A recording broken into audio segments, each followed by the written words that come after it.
सबसे बड़ी और मेजर खबर की तरफ चलने वाला हूं और सबसे बड़ी और मेजर खबर यह है कि तहरीक-ए-लब्बैक पाकिस्तान पर दो संगीन इल्जामात के बाद पाबंदी आयद कर दी गई है। वो दो संगीन इल्जामात कौन से हैं, ये पाबंदी किस तरीके से आयद की गई है, ये पूरी अहम तफसीलात में आपके सामने रखने वाला हूं और बड़े ही ध्यान से सुनिएगा और समझिएगा। और उसके बाद इसी हवाले से तहरीक-ए-लब्बैक पाकिस्तान के मरकजी रहनुमाओं से एक नहीं दो तीन से मेरी जो गुफ्तगू हुई है वो भी आपके सामने रखने वाला हूं। लेकिन उससे पहले मैं आपको यह बात जरूर बता दूं कि आज कराची के अंदर एक और बड़ा वाकया यह भी पेश आया है कि कराची की इंसदाद दहशतगर्दी की अदालत के अंदर कराची से तहरीक-ए-लब्बैक पाकिस्तान के कारकुनान को पेश किया गया है। यानी कि कराची के अंदर मुजाहिरा मामलात वहां पर, लेकिन कराची के अंदर भी इस वक्त तहरीक-ए-लब्बैक पाकिस्तान के खिलाफ ऑपरेशन का सिलसिला जारी है और आज इंसदाद दहशतगर्दी की खुसूसी अदालत कराची में 17 लोगों को यहां पर पेश किया गया है। तो ये लोग जो समझ रहे हैं, जो बात समझ में आ रही है, ये जो बात कही जा रही थी कि जनाब पंजाब हुकूमत की तरफ से फैसला किया गया, वहां से काबीना ने अप्रूवल दिया, जिसके बाद ये मामला गया वफाकी काबीना के पास और वफाकी काबीना ने आज तहरीक-ए-लब्बैक पाकिस्तान पर मुकम्मल तौर पर पाबंदी आयद कर दी है।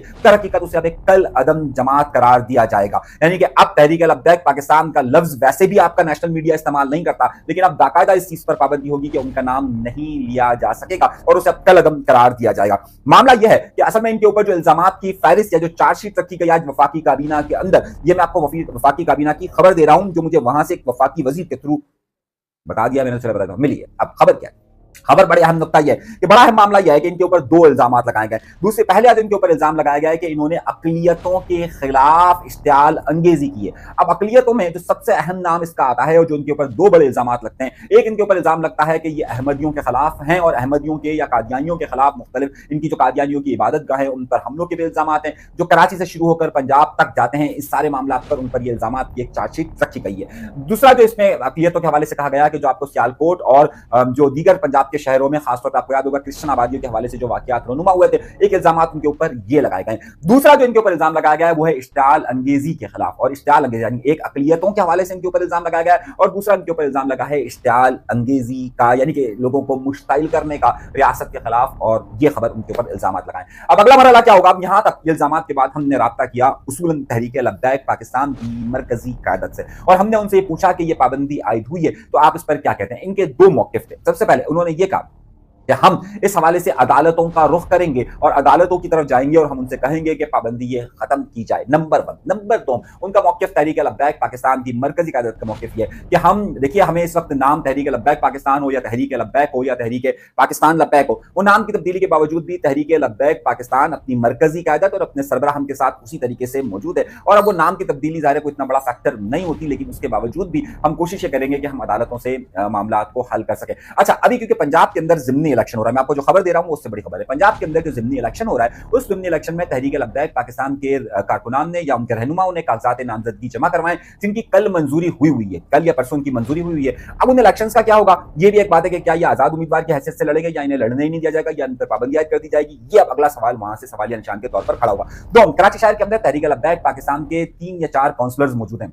अब तो इनके काउंसलर्स मौजूद हैं, एक इनके चेयरमैन के हवाले से भी इलेक्शन हुआ था तो वहां पर भी है। तो तहरीक-ए-लब्बैक पाकिस्तान की लोकल गवर्नमेंट यानी कि कराची की जो लोकल गवर्नमेंट है उसके अंदर भी इनके नुमाइंदे मौजूद हैं। तो अब उनके साथ क्या मामला होगा, उनका क्या सिलसिला होगा, ये अगला बड़ा सवालिया निशान हमारे सामने रहेगा कि अब मामला किस तरफ जाएंगे। तो अब कराची में जाहिर है वो सीट जो तहरीक-ए-लब्बैक पाकिस्तान के टिकट होल्डर से जीती है, क्या वो वहीं पर रहेगी। आपको याद होगा कि अभी औरंगी टाउन के अंदर भी जो बड़ा मामला हुआ था और उसमें जो है वो वहां पर उनके वाइस चेयरमैन के हवाले से जो इलेक्शन हुआ था उसमें तहरीक-ए-लब्बैक पाकिस्तान की कामयाबी हुई थी। तो अब उसे क्या खत्म कर दिया जाएगा या वहां पर दोबारा इलेक्शन होगा। ये सारे सवालात अब आइंदा दिनों के अंदर उठेंगे और ये एक सियासत के अंदर एक नए खलबली मचाएंगे। अगली खबर और उससे भी बड़ी खबर और उससे भी साथ साथ एक अहम खबर की तरफ चलते हैं।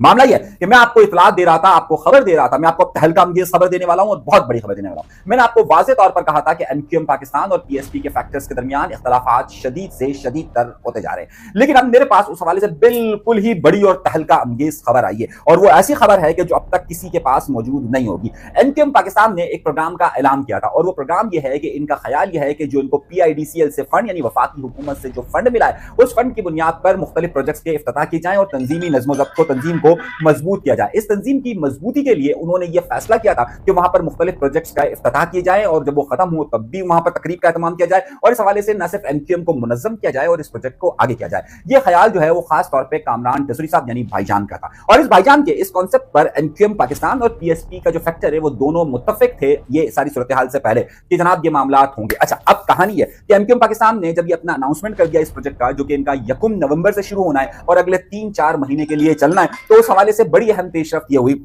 कि उसी दौरान एमक्यूएम पाकिस्तान का वो फैक्टर जो पीएसपी से आया था वो अलहदा हो गया। अब सूरत हाल ये हुई कि उसके बाद इनकी वो सरगर्मियां नहीं थी, लेकिन अब अनीस खानी साहब ने खुद उसमें पेशरफ्त शुरू की और ज्यादा मूवमेंट शुरू की, मुख्तलिफ लोगों की आयदत, मुख्तलिफ लोगों की ताज़ियत और मुख्तलिफ लोगों के दरमियान वो अब गुफ्तगू कर रहे हैं और वो गुफ्तगू बाकायदा रिकॉर्ड की जा रही है, जिसमें वो ये कह रहे हैं कि जनाब एमक्यूएम ही हमारा सब कुछ है, हमें क़यादत को नहीं देखना चाहिए, हमें क़यादत की तस्वीर नहीं लगानी चाहिए।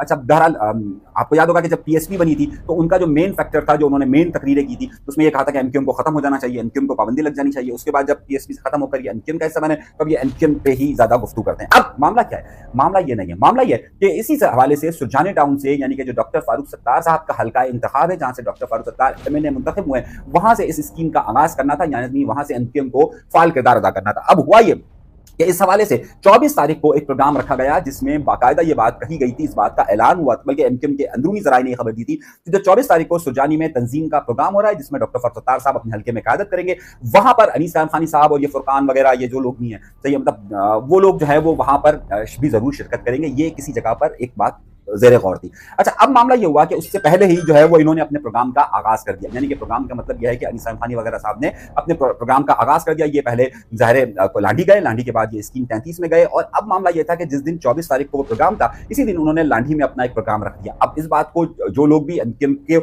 यकजा करने के लिए बात कर रहे थे, और इसका मेन फोकस पॉइंट था भाईजान, और भाईजान ने कहा था कि जनाब क्योंकि ये प्रोग्राम एमक्यूएम का तंजीमी प्रोजेक्ट है, तो इसको तमाम दोनों फैक्शन जो है, यानी दोनों हिस्से ओन करेंगे और दोनों इसके साथ चलाएंगे। इस बारे में यकीन दहानी करवाई गई थी कि जो सुरजानी में 24 तारीख को प्रोग्राम हो रहा है उसमें अनीस खानी साहब शिरकत करेंगे और फुरकान साहब भी शिरकत करेंगे, लेकिन उन्होंने नहीं की। अब मामला यह हुआ कि उसके बाद अगले ही दिन, यानी कि जब मैं प्रोग्राम रिकॉर्ड कर रहा हूं, जब मैं आपसे गुफ्तगू कर रहा हूं, आज के दिन ही ये बात तय हुई कि जनाबे वाला अब जो ये प्रोग्राम है, यानी सॉरी 22 तारीख का मैंने आपसे कहा था कि 22 तारीख को ये होगा, और 22 को, अब आज है 23 तारीख, अब 23 तारीख को यानी 22 को सुरजानी में एमक्यूएम ने अपना प्रोग्राम किया। उस वक्त अनीस खानी साहब वहां पर नहीं आए। अब 23 तारीख को जो है वो प्रोग्राम अनीस खानी साहब ने वहां पर रख दिया, यानी कि एक प्रोग्राम वो था और एक प्रोग्राम ये अनीस खानी साहब की तरफ से सुरजानी में रख दिया गया। अब मसला ये हुआ कि उस बारे में जब सुरजानी में प्रोग्राम हुआ तो एमक्यूएम के लोगों ने उस हवाले से फिर एक बाइकॉट किया, और ये कहा गया था कि एमक्यूएम के लोग वहां आएंगे। फारूक सत्तार साहब ने बाकायदा कुछ लोगों को शायद ये कहा भी था कि वो लोग उस प्रोग्राम में जरूर जाएं, क्योंकि वो बहरहाल एक जगह पर जो गवर्नर साहब के मामलात में ये सब लोग एक थे, यानी कि जो भाईजान का प्रोजेक्ट है कि जो 1 तारीख से शुरू होना है, उसमें दोनों जो है वो मुत्तफिक थे कि उसमें दोनों शामिल होंगे, यानी कि अनीस खानी साहब वाला भी हिस्सा, पीएसपी वाला हिस्सा भी, और एमक्यूएम वाला हिस्सा भी वो यकुम वाले में शरीक होगा। अब इतलात ये आई है कि कुछ मोतबर जरायों पर शायद ये गुफ्तगू हुई है कि यकुम वाले प्रोग्राम में जो आज अनीस खानी साहब वाले जो वहां प्रोग्राम कर रहे हैं, उसमें हो सकता है कि लोगों को इंस्ट्रक्शन दी जाए कि जनाब यकुम वाले प्रोग्राम को जरूर कामयाब किया जाए। लेकिन अब ये जो बातें सामने आना शुरू हुई है, दोनों एमक्यूएम को क्लेम कर रहे हैं, यानी पीएसपी वाला फैक्टर भी एमक्यूएम को क्लेम कर रहा है और एमक्यूएम पाकिस्तान वाला फैक्शन भी कर रहा है। मामला यह है कि इन दोनों के राब्ते जो है ना वो इस वक्त एक जगह पर आकर रुके हैं, और दोनों जो है वो फोकस कर रहे हैं इस वक्त खास तौर पर भाईजान को, यानी कि कामरान टेसरी साहब इस वक्त दोनों के दरमियान न सिर्फ ब्रिज बन चुके हैं, बल्कि दोनों ग्रुप, यानी अनीस खानी साहब वाला भी पार्ट और दूसरा वाला पार्ट भी जो है, यानी फारूक सत्तार साहब, खालिद मकबूल सिद्दीकी साहब वाला पार्ट भी, वो भी फोकस हुआ है इस वक्त भाईजान की तरफ। अब मैं आपको जो बता रहा हूं, दोनों का पिन पॉइंट, दोनों का नुक्ता जो है वो वही है। अब मामला ये हो रहा है कि दोनों ने जो शिकायत भी होती हैं या जो अच्छी बातें भी होती हैं, वो सारी की सारी इस वक्त गवर्नर हाउस यानी भाईजान के पास तय हो रही है, और क्योंकि ये प्रोजेक्ट भाईजान का है तो जाहिर है भाईजान ने ही तंजीम साजी का पूरा फैसला किया है, तो दोनों ग्रुप इस बात पर मुत्तफिक हैं कि दोनों यकुम वाले प्रोग्राम में शिरकत को यकीनी बनाएंगे, और उसके बाद जो अगले प्रोजेक्ट्स होंगे, यानी कि अगले 2-3 महीने तक जो एमक्यूएम की सरगर्मियां होंगी, उन दोनों में साथ रहेंगे। मगर अभी तक ये इख्तलाफात की सूरत हाल बरकरार है। अब क्या अनीस, अब मैं आपको ये बता रहा हूं कि दोनों में इख्तलाफात जरूर हैं, लेकिन दोनों एमक्यूएम के नाम पर बल्कि एक नहीं हो रहे। मैं आपको फिर बता रहा हूं, दोनों एमक्यूएम के नाम पर ये एक होने के मामला नहीं है, बल्कि दोनों का जो सेंट्रल पॉइंट है इस वक्त वो खास तौर पर फोकस हुआ है किसकी तरफ? भाईजान की तरफ। अब भाईजान का इसमें बड़ा अहम किरदार सामने आ रहा है, वो दोनों को एक साथ बिठाने की कोशिश कर रहे हैं, और मुतवक्के तौर पर मैंने जब फोन कर कुछ अपनी एक जादूगरनी को भेजा तो उसने मुझे बताया कि गवर्नर साहब यानी भाईजान जो है वो आजकल कराची में नहीं है। तो मैंने पूछा कराची में नहीं है और ये सारे प्रोग्राम हो रहे हैं, तो मुझे मेरी एक जादूगरनी ने बड़ी अहम इतला दी, और वो जादूगरनी के लिए मैं मिलने के लिए खास तौर पर बहादुराबाद गया, सही है। और बहादुराबाद से मुझे एक बड़ी अहम, बहादुराबाद एमक्यूएम के दफ्तर नहीं बल्कि किसी और जगह में गया बहादुराबाद में,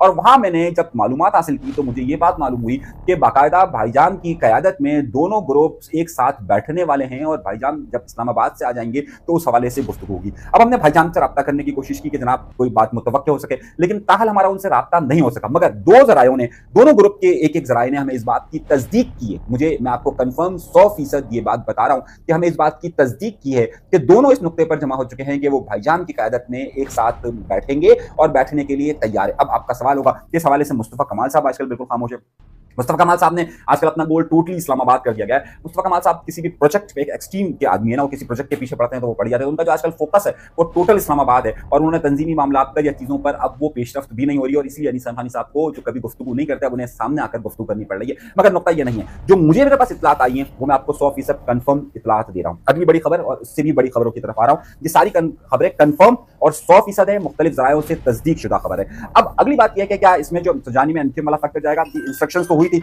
लेकिन मामला सिर्फ ये हुआ है कि थोड़ा सा कुछ लोग जो है वो अभी भी मुत्तफिक नहीं हो पा रहे कि वहां जाया जाए तो उनके साथ उसको लेबल ना कर दिया जाए। एक और नुकता, एक अहम बात जो सामने आई है वो आई है पाकिस्तान पीपल्स पार्टी के हवाले से। पाकिस्तान पीपल्स पार्टी के हवाले से ये बात कही जा रही थी कि इस वक्त जो अफगान महाजरीन आए थे या जो अफगान आए थे उस हवाले से जो जंग का सरहदी झड़पों का सिलसिला शुरू हुआ था उसमें ये बात सामने आई थी कि जनाब वाला क्या इस सारे मामला को हल करने के लिए अब यहां से अफगानियों को बाहर निकाला जाएगा या नहीं निकाला जाएगा।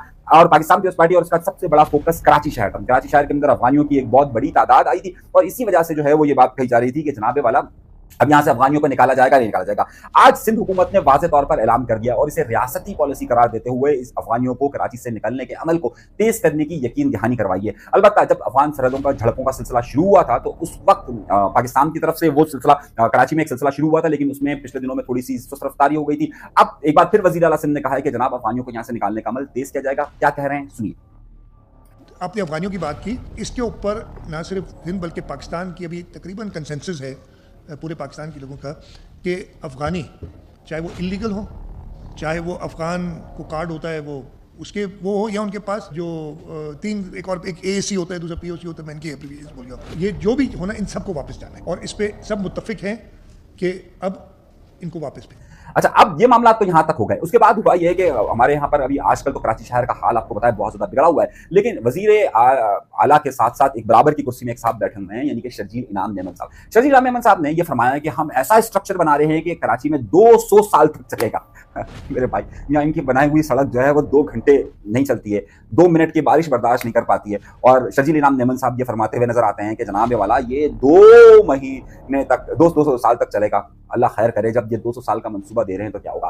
तहरीक इंसाफ ने एक और मामला किया। तहरीक इंसाफ को आज सुबह हाईकोर्ट से इस बात की इजाजत मिली कि जिसकी सलमान अकरम राजा कहेंगे वो तमाम के तमाम लोग जाकर वजीर इमरान खान साहब से मुलाकात कर सकते हैं। हुआ ये कि उनके वजीर आला KPK फिर गए, उन्हें नाके पे रोक दिया गया, उन्होंने जो है वो सड़क ब्लॉक कर दी और धरना दे दिया। लेकिन उसके बाद नया काम, उसके बाद पुलिस आई और कहा जनाब आप वजीर आला होंगे KPK के और ये पंजाब की पुलिस है, तो आप समझ गए होंगे। तो फौरन ही जो है वो वजीर आला KPK ने अपनी जगह बदली, सड़क से और साइड में जाकर बैठ गए और कहा कि जनाब जो आपका हुक्म हो। अब आप खुद सोचिए कि पंजाब के पुलिस के हाथों KPK का वजीर आला अगर पकड़ा जाता तो फिर क्या सूरत हाल होती। खैर वो बहरहाल साइड में बैठ गए। अभी जब मैं प्रोग्राम रिकॉर्ड कर रहा हूँ अब तक उनकी इमरान खान से मुलाकात का मामला तय नहीं हो सका है। अलबत्ता टिकटॉक्स वगैरह सब भरपूर बन रही है, सब उन्हें जो है वो बड़ा अवामी आशिक इमरान कह रहे हैं और इमरान का आशिक है। और इमरान का आशिक क्या वाकई में इमरान तक पहुंचने में कामयाब हो जाएगा और किसे इश्क की मिराज मिलेगी नहीं मिलेगी ना जाने। मैं ये बात सोच रहा था तो मुझे एक शेर याद आ गया और वो शेर मुझे बहुत एकदम से याद आया। तेरे इश्क की इंतहा चाहता हूँ, मेरी सादगी देख क्या चाहता हूँ। अब ये इश्क इमरान चाहते हैं और सादगी देख के क्या चाहते हैं, क्योंकि आज तक जो भी इश्क इमरान ने मुब्तला हुआ उसे उसके ही महबूब ने, उसके ही सनम ने छोड़ दिया। अक्सर तो ऐसा ही हुआ। अली अमीन गंडापुर भी यही समझते थे, जहांगीर तरीन भी यही समझते थे। तो अब ये इश्क के आशिक जो है इमरान खान का किस हद तक आगे बढ़ेगा और फिर उसके बाद क्या सूरत हाल होगी ये किसी अगले प्रोग्राम में बताऊंगा। अभी इतना वक्त बहुत ज़्यादा हो चुका है, इसलिए फिर इस पर गुफ्तगू होगी। अभी के लिए दीजिएगा इजाज़त। अल्लाह तबारक व तआला आप सबको खुश खुर्म रखे, आबाद रखे, सलामत रखे, कायम रखे। सब्सक्राइब जरूर कीजिए। इजाज़त दीजिए।